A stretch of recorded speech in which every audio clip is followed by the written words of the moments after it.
USA Radio News with Chris Barnes. The U.S. House set to vote today on a resolution condemning President Trump's tweets targeting 4 congresswomen of color when he suggested that the 4 Democratic reps should go back to their own countries, even though only one of them was not born in the United States. On Twitter this morning, he says, quote, "If you hate our country or if you're not happy here, you can leave."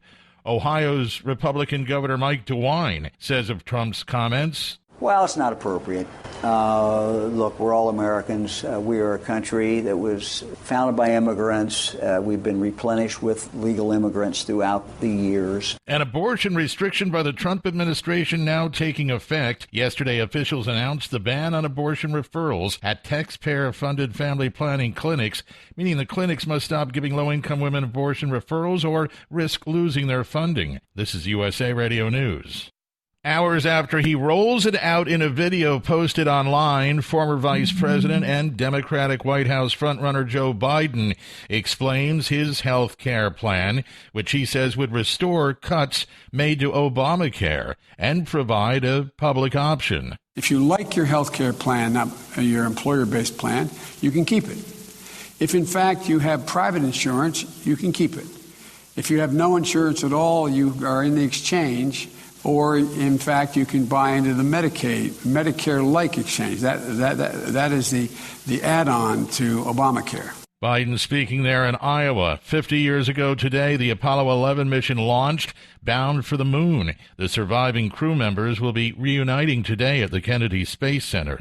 Now just a tropical rainstorm, the remnants of Barry dumping some heavy rain still on the mid-Mississippi and lower Ohio valleys. And this is USA Radio News. Investigators slowly gathering clues surrounding the murder of a Louisiana activist who founded an African-American history museum. The East Baton Rouge coroner says Sadie Roberts Joseph was suffocated before her body was locked in the trunk of a car found parked 3 miles from the 75-year-old's home in Baton Rouge over the weekend. The Baton Rouge police chief says, "Our detectives are working overtime. They're exhausting every investigative lead." A reward of up to $5,000 now being offered for information leading to an arrest. Roberts Joseph was known for curating the Baton Rouge African American History Museum since 2001. The federal government says a proposed digital currency from a social media giant could become a national security issue. Treasury Secretary Steven Mnuchin saying that the Facebook cryptocurrency Libra could be used by money launderers and terrorist groups. Mnuchin said digital currencies have been linked to a variety of crimes, from tax evasion to extortion, ransom, illicit drugs, and human trafficking. And the granddaughter of the Walt Disney Company's co-founder Roy Disney's unhappy with alleged low wages paid to workers at Disneyland. Abigail Disney says she went undercover at the Anaheim theme park and met employees who told her stories of trying to live on unbelievable low wages.